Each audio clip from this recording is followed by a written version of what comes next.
আমার সামনে একটা ঘটনা চলে আসছে। ঘটনাটি হলো তাবিঈনদের যুগের ঘটনা।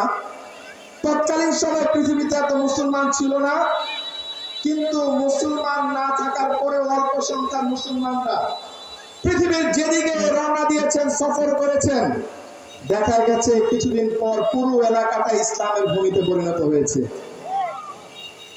তখন তৎকালীন সময় পৃথিবীতে অন্য যে ধর্মগুলো ছিল তাদের মধ্যে একটা ভয় চলে আসছে, মুসলমানদের মধ্যে কি এমন জাদু আছে, তাদের মধ্যে কি এমন গুণ আছে, মুসলমানরা যেদিকে যায় দলে দলে সবাই মুসলমান হয়ে যায়।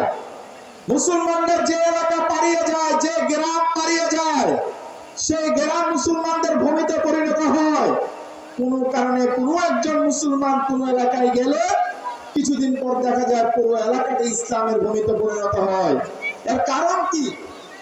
তৎকালীন সময়